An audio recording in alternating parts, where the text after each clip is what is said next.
গার্মেন্টসের এই বজ্র পানিগুলাই নদীতে যায়, আর নদীতে গেলেই মাছের সর্বনাশ হয়ে যায় আমাদের। আর এই যে মাছ যে খাইতে পারি না আমরা, কী জন্য? শুধু এই পানিটার জন্য, এই গার্মেন্টস টেক্সটাইলের এই ওয়াশিংয়ের এই কালো মেডিসিনের পানিটার জন্য।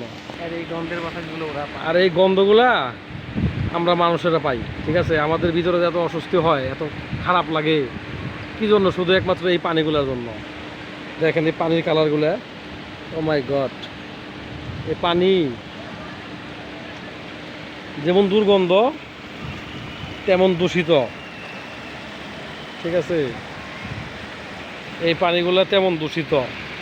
এগুলা মাছ, মানে মাছের শরীরে ঢোকা মাত্র মাছ সাথে সাথে মইরা বাইসা ওঠে, শুধু একমাত্র এই টেক্সটাইলের এই পানিতে, ঠিক আছে? এই পানিগুলোই ড্রেন হয়ে নদীতে ঢুকে, আর আমরা অসুখের মুখোমুখি হই। এত মশা, এত ঝামেলা একমাত্র শুধু এই গার্মেন্টসের এই পানিগুলা, ঠিক আছে? যাই হোক, সবাইকে অনুরোধ করছি, আপনার গার্মেন্টস মালিক যারা যারা আছেন, যে আপনারা পানিগুলা একটু নিষ্কাশন করে দেওয়ার ব্যবস্থা করে দিন। আর এই যে আশেপাশে এই যে বাড়িঘর আছে, ওনারা কিন্তু এই পানিগুলার এই গ্যাস পায়। গ্যাস পাওয়া মানে কি?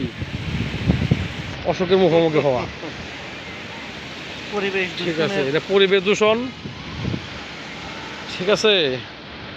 আমাদের যে মৎস্য দূষণ, নদীর মাছ তো আমরা খাইতে পারি না, কারণ এখন মাছ খাওয়া মানে বিষ খাওয়া। নদীর মাছ খাওয়া মানে বিষ খাওয়া। আর এই যে আশেপাশে মনে করেন যে বাড়িঘর, এই যে ইটিভির পাশেই বাড়িঘর, এগুলো হচ্ছে ইটিভি গার্মেন্টস টেক্সটাইলের বজ্র নোংরা পানি। এই পানিগুলা মানুষের শরীরের মধ্যে লাগলে চুলকাবে, চুলকায় সেখানে পচন ঘাও হবে। আর এই ঘাও সহজে ঠিক হয় না, ঠিক আছে? এটা এমনই পানি, সহজে ঠিক হয় না এই ঘাও। দেখছেন আপনারা কত বড় সিস্টেম করে রাখছে এখানে এই পানির জন্য, ঠিক আছে? এই পানি,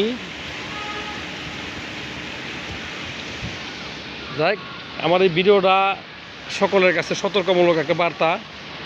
আমি গার্মেন্টস মালিকদেরকে বলতেছি যে ভাই, আপনারা মানুষের এভাবে ক্ষতি করেন না, পানিগুলার একটু নিষ্কাশন করে ফেলাইন, তাতে মানুষের জন্য ভালো হইব। কিন্তু এইভাবে মানুষের ক্ষতি করলে খুব সমস্যা, কারণ এইগুলো তো পরিবেশ দূষণ। এই যে গন্ধ, এখানে দাঁড়ানো যায় না, এমনই গন্ধ, দাঁড়ানোর মতো কোনো সিস্টেম নাই, ঠিক আছে?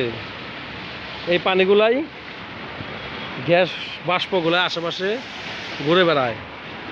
দেখেন এই যে মেশিন দিয়া রিফাইন করার মতো কত সিস্টেম আছে এখানে, কিন্তু ওনারা ইচ্ছা করলেই করতে পারে।